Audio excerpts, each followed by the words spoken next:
தமிழ் தின போட்டி ஒன்றில் பங்கு பெற்றுவதற்காக ஒரு மாணவனாக வந்திருந்தேன். குறுநாடகம் எழுதுகின்ற ஒரு போட்டி. எல்லா மாணவர்களும் அரங்கிலே அமைந்திருந்தோம்.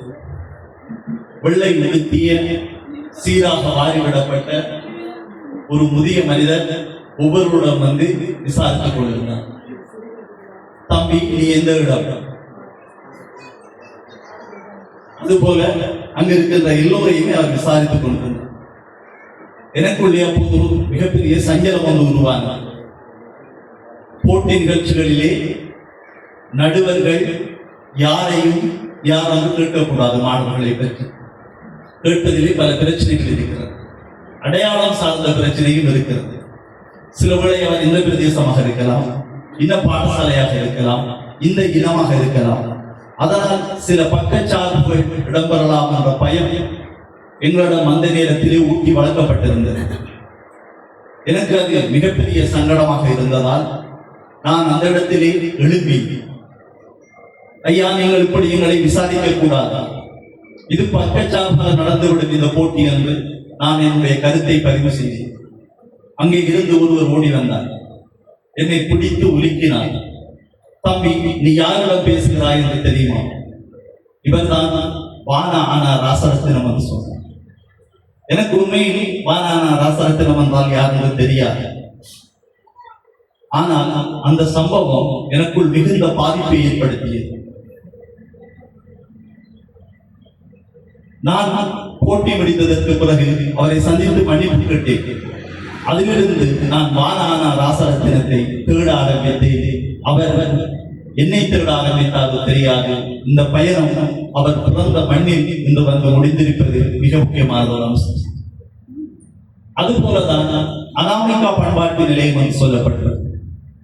பாலசுகுமார் சார் அவர்கள் தன்னுடைய மகளின் நினைவாக கட்டிய இந்த அரங்கம் என்று சொல்லப்படுவது ஒரு ஊரினுடைய பண்பாட்டு எழுச்சியாக இங்கு விழுந்திருப்பது மிக முக்கியமான.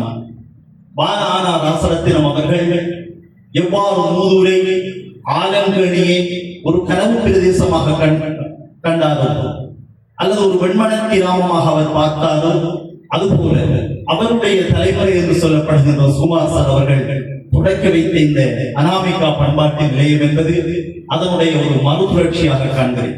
இது ரெண்டும் இன்றைய வரலாற்றிலே பதிவு செய்ய வேண்டிய மிக முக்கியமான ஒரு விஷயம். அதுபோல காலை 9 மணியிலிருந்து இந்த 2 மணி வரை இந்த கதிரையில் அமர்ந்திருக்கின்ற உங்களுடைய தியாகம் மிக முக்கியமானது.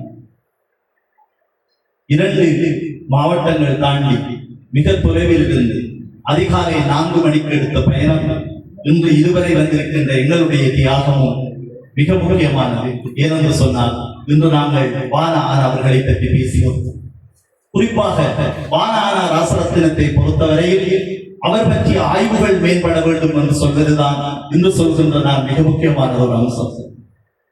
ஒரு குறிப்பு பார்த்தேன். நான் வானா ஆனா ராசரத்தினம் அவர்கள் இந்த தமிழுலகில் வெகுவாக பேசப்படவில்லை என்று ஒருவர் தன்னுடைய ஆதங்கத்தை புரிந்திருந்தார். ஆனால் நான் அதை எப்படி பார்க்கவில்லை. எங்களுடைய கல்வி புலம், கல்வி சமூகம் இப்போது வானானா ராசரத்தினத்தை பேச ஆரம்பித்திருக்கிறது என்ற நல்ல செய்தியை நாங்கள் சொல்ல வேண்டும். எங்களுடைய பாடத்துறையாகட்டும், பல்கலைக்கழகமாகட்டும், பல்கலைக்கழக விரிவுரையாளர்களாகட்டும், எல்லோருமே வானானா ராசரத்தினத்தை இப்போது உற்று கவனிக்க ஆரம்பித்திருக்கிறோம். அது சிறுகதையாக இருந்தாலும், நாவலாக இருந்தாலும், அவருடைய கவிதைகளாக இருந்தாலும், அவருடைய திறனாய்வு சார்ந்த அம்சங்களாக இருந்தாலும் நாங்கள் மிக நுணுக்கமாக பதிவு செய்ய ஆரம்பித்திருக்கிறோம் என்பதுதான் அந்த நல்ல செய்தி. அதிலே நான் மிக குறிப்பாக பார்க்க விளைகின்ற ஒரு விஷயம் இருக்கிறது.